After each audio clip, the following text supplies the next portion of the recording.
I'm here because I am a roaring lion crying out righteousness. All right, everybody, word's out, and Tribulation Trump sent out a tweet chastening the Southern Baptist evangelicals for not getting on the Trump train again.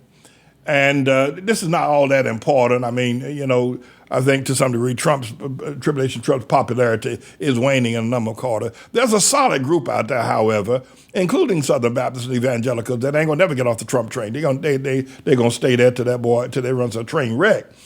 But I want to say a couple things. First of all, I'm gonna let you hear the report. I forget who did it about Trump being kicked off with the Southern Baptists. But then I want to tell you how smart I was to get off that train even before he became president. Now, they're off the train now because they realized it was a train wreck. Robert Jefferson and a bunch of other Southern Baptists realized it was probably the biggest ministry mistake they made to support Trump.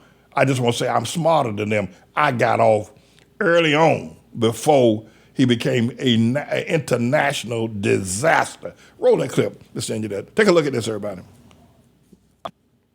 That's a sign of disloyalty. There's great disloyalty in the world of politics, and that's a sign of disloyalty because nobody, as you know, and you would know better than anybody because you do such a great job, nobody has ever done more for right to life than Donald Trump. During that same interview, he also appeared to deflect the blame that he and his handpicked candidates received for Republicans' underwhelming performance in the midterm, saying that evangelicals could have, quote, fought much harder. Joined now by our chief correspondent and CNN This Morning co-anchor, Caitlin Collins, and our chief national affairs analyst, Casey Hunt. What do you think of this? First of all, does it make sense that he would go on records kind of criticizing evangelicals for not being loyal enough? It seems almost natural that it's an instinct of his if someone brings up, well, so-and-so hasn't endorsed you yet, or so-and-so has criticized you, that is kind of his, automatic response. It's kind of a reaction for him. For this, though, it's so notable because that was such a key block for him in 2016. They helped him also in 2020.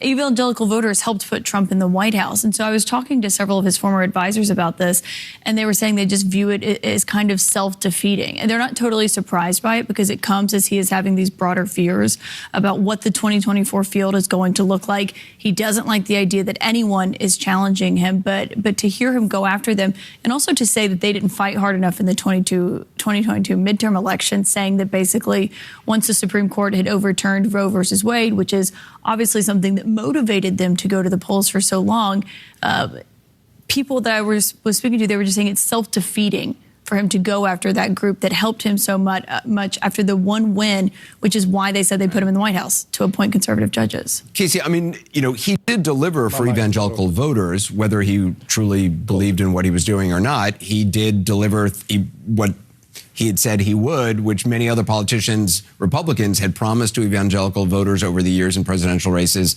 and not actually delivered on.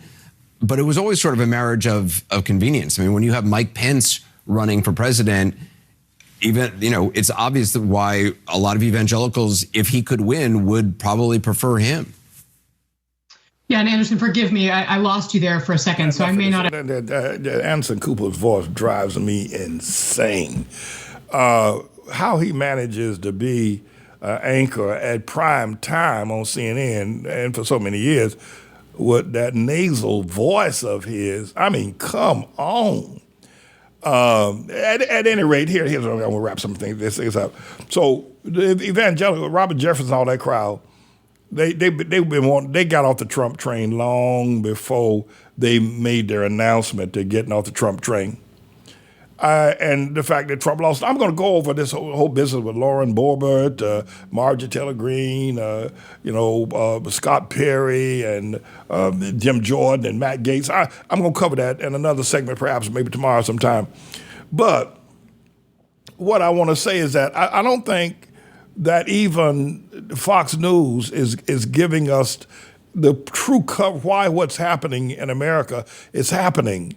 Why there is what is supposed to be violence and election deniers.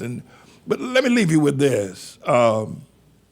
The first person that I believe in America that perpetrated election fraud and probably remains the most noticeable election fraud in the history of America is Barack Hussein Obama. Now, everybody want to jump all over me. You want to call me all kinds of names, and don't want to report this. But the truth of the matter is, I believe that the greatest election, I'm an election denier of Barack Hussein, the long-legged Mac Daddy Obama. I am.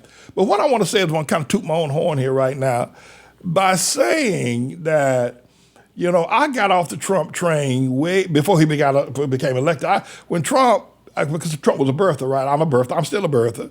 Trump later said in the campaign before he was elected that Obama was duly born in Hawaii, that he wasn't born in Kenya. So that's oh Lord, I heard that mess. What on earth is now this man going to make me look like some sort of an idiot?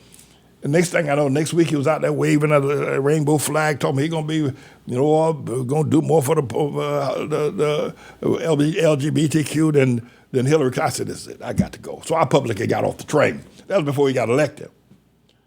But a lot of people stayed on the train, and it was a train wreck. Now, was the election of 2020, was it a fraud? For me, the jury's out. For me, it's just out.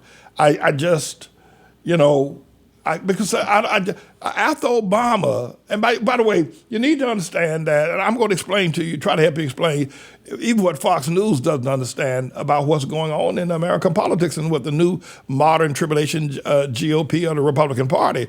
They don't understand what's going on. They just don't understand it, and I do.